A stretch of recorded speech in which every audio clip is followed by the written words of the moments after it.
Attorney ten ਕਹਿਣਾ ਜੀ ਬਹੁਤ ਸਾਰੇ ਜਿਹੜੇ ਹੁਣ ਮਹਿਕਮੇ ਆ ਉਹ ਡਿਪਾਰਟਮੈਂਟ ਆਫ ਹੋਮਲੈਂਡ ਸਿਕਿਉਰਿਟੀ ਦੇ ਨਾਲ ਡਾਟਾ ਸ਼ੇਅਰ ਜਿਹੜਾ ਉਹ ਲਗਾਤਾਰ ਜਿਹੜਾ ਉਹ ਕਰ ਰਹੇ ਆ।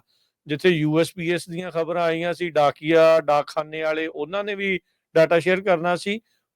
ਤੇ ਹੁਣ ਕਹਿੰਦੇ ਮੈਡੀਕੇਡ ਦਾ ਵੀ ਡਾਟਾ ਜਿਹੜਾ ਉਹ ਡਿਪਾਰਟਮੈਂਟ ਆਫ ਹੋਮਲੈਂਡ ਸਿਕਿਉਰਿਟੀ ਦੇ ਨਾਲ ਸ਼ੇਅਰ ਹੋਊਗਾ।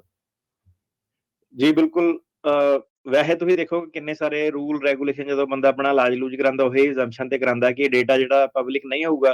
ਹਿੱਪਾ ਲਾ ਇਹ ਉਹ ਸੋ ਕਹਿੰਦੇ ਕਿ ਜਿਹੜੇ ਅਨਡਾਕੂਮੈਂਟਡ ਇਮੀਗ੍ਰੈਂਟਸ ਹੈਗੇ ਆ, ਮੈਡੀਕੇਡ ਡੇਟਾ ਜਿਹੜਾ ਉਹ ਸ਼ੇਅਰ ਜਿਹੜਾ ਹੋਊਗਾ।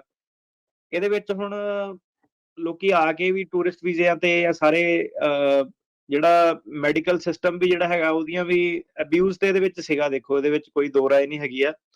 ਬੰਦਾ ਇੰਸ਼ੋਰੈਂਸ ਲੈਣ ਦੀ ਬਜਾਏ ਆਪਾਂ ਖੁਦ ਦੇਖਿਆ ਹੋਇਆ ਕਿ ਜਿਹੜਾ 6 ਫਿਗਰ ਸੈਲਰੀ ਵਾਲੇ ਵੀ ਆ ਆਪਦੇ ਘਰਦਿਆਂ ਨੂੰ ਜਦੋਂ ਬੁਲਾਉਂਦੇ ਆ ਤੇ ਜੇ ਭਾਵੇਂ ਅਫੋਰਡ ਕਰ ਵੀ ਸਕਦੇ ਆ, ਉਹਨਾਂ ਨੇ ਇਹੀ ਕਹਿਣਾ ਕਿ ਯਾਰ ਇਹਨਾਂ ਦੀ ਨਾ ਅਲੱਗ ਜਿਹੀ ਇਨਕਮ ਬਣਾ ਕੇ ਭਾਵੇਂ ਫਾਰਮ ਭਰੇ ਆ ਪਬਲਿਕ ਚਾਰਜ ਚੂਰਜ ਵਾਲੇ ਕਿ ਨਹੀਂ ਇਹ ਡਿਪੈਂਡੈਂਟ ਨਹੀਂ ਹੋਊਗਾ।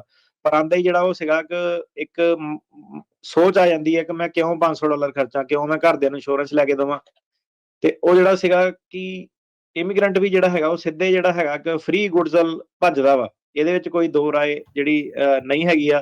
ਹੁਣ ਕੀ ਸੀਗਾ ਕਿ ਜਿਹੜੇ ਫਾਰਮ ਸਾਈਨ ਕੀਤੇ ਐਫੀਡੇਵਿਟ ਆਫ ਸਪੋਰਟ ਵਗੈਰਾ ਸਾਰਾ ਠੀਕ ਆ, ਉਹਦੇ ਵਿੱਚ ਲਿਖਿਆ ਹੋਇਆ ਕਿ ਨਹੀਂ ਏਦਾਂ ਨਹੀਂ ਹੋਊਗਾ, ਇਹ ਬੰਦਾ ਜਿਹੜਾ ਸੀਗਾ ਤੁਹਾਡੇ ਦੇਸ਼ ਤੇ ਆ ਕੇ ਡਿਪੈਂਡੈਂਟ ਨਹੀਂ ਹੋਊਗਾ। ਉਦਾਂ ਦੇ ਹਿਸਾਬ ਨਾਲ ਪੇਪਰ ਜਿਹੜੇ ਫਾਈਲ ਹੁੰਦੇ ਆ। ਤੇ ਮੈਡੀਕੇਡ ਹੁਣ ਇਹਨਾਂ ਨੇ ਡੇਟਾ ਦਾ ਕਰਨਾ ਕੀ ਹੈਗਾ ਕਿ ਇਹਨਾਂ ਨੇ ਉਹ ਪਬਲਿਕ ਚਾਰਜ ਵਾਲੇ ਪਾਸੇ ਜਾਣਾ, ਇਹਨਾਂ ਨੇ ਉਹ ਸਾਰੇ ਲੋਕਾਂ ਨੂੰ ਬਿੱਲ ਭੇਜਣੇ ਆ ਕਿ ਇਹਨਾਂ ਨੇ ਜਿਹੜੇ ਅਨਡਾਕੂਮੈਂਟਡ ਇਮੀਗ੍ਰੈਂਟਸ ਹੈਗੇ ਉਹਨਾਂ ਨੂੰ ਟਾਰਗੇਟ ਕਰਨਾ। ਸੋ ਇਹ ਦੇਖਦੇ ਆ ਕਿ ਕੀ ਇਹ ਕਰ ਰਿਹਾ। ਪਰ ਜਿਹੜੀ ਪ੍ਰਸ਼ਾਸਨ ਆ ਤੁਸੀਂ ਕਹਿ ਲਓ ਰੁਕਣ ਦਾ ਕਹਿ ਲਓ, ਤੁਸੀਂ ਨਾਮ ਨਹੀਂ ਲੈ ਰਹੇ ਕਿ ਇੱਕ ਤੋਂ ਵੱਧ ਦੂਜੀ ਚੀਜ਼ ਜਿਹੜੀ ਬੰਦਾ ਹਰੇਕ ਜਿਹੜੇ ਵਰਕੇ ਫੋਲ ਕੇ ਉਹ ਦੇਖ ਰਿਹਾ ਕਿ ਕਿੱਦਾਂ ਕਿੱਥੇ ਕਿੱਥੇ ਕਿਹੜੇ ਕਿਹੜੇ ਹਿਸਾਬ ਨਾਲ ਲੋਕਾਂ ਨੂੰ ਟਾਰਗੇਟ ਜਿਹੜਾ ਕੀਤਾ ਜਾ ਸਕਦਾ। ਜੀ ਜੀ ਬਿਲਕੁਲ।